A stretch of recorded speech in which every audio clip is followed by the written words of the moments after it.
The Ecowas group, meeting at an extraordinary closed-door meeting in Ghana, says the military regime's delay in pushing back democratic elections and a return to civilian rule is totally unacceptable. Financial aid to Mali is also cut, along with the freeze of Mali's assets at the Central Bank of West African States. Cami Nedelec explains. Mali's neighbours are playing hardball.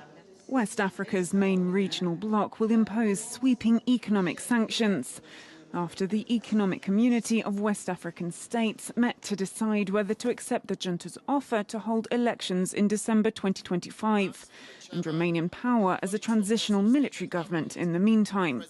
Mali had originally agreed to hold elections next month. La prorogation de la durée de la transition à 5 ans préoccupe l'ensemble de la région ouest africaine. Autant nous sommes conscients de la complexité de la situation de ce pays, autant nous pensons que toutes les réformes politiques, économiques et sociales visant la refondation du Mali ne pourraient être conduites que par des autorités démocratiquement élues. Ecowas has decided to close borders with Mali, suspend all trade with the exception of basic necessities, stop all financial aid and freeze the country's assets held in the Central Bank of West African States. A travel ban on all members of the junta and their families will remain and their assets frozen. Mali has been ruled by military junta since August 2020, when the democratically elected president Ibrahim Boubacar Keïta was ousted from power by the army. Colonel Assimi Goïta then took the reins, but in response to the threat of ECOWAS sanctions, he installed a transitional civilian government and promised elections in February 2022. However, the tables turned when Goïta forced out the interim civilian government, consolidating his own power in a de facto second coup. Niagalé Bagayoko is the head of the African Security Sector Network, and she joins me now from Paris. Niagalé, thanks for speaking to us. First of all, why is ECOWAS taking such a strong stance on Mali now?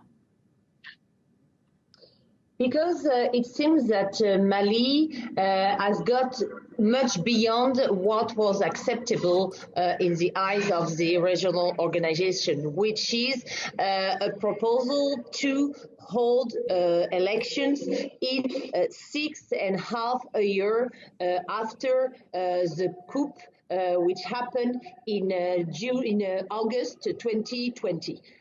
This delay was seen as purely acceptable by all African leaders, who might also have feared to see all the coups to happen in their own countries. So there was definitely a need to stop this kind of provocation as seen by the African leaders. Niagalé, it seems like we have a slight sound problem, but we're going to just go ahead and try to push on. Do you think that these strong economic sanctions will be enough to actually change things in Mali at the moment?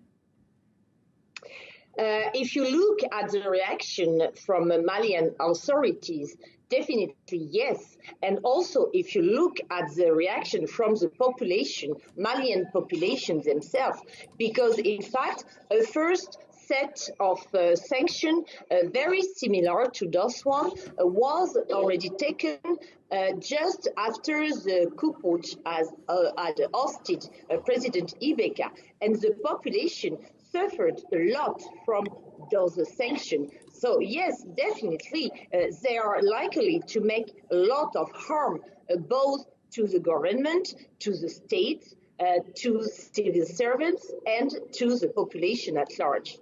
All right, Niagalé, thanks so much for that. Niagalé Bagayoko, the head of the African Security Sector Network in Paris. Now, in the United States, New York hospitals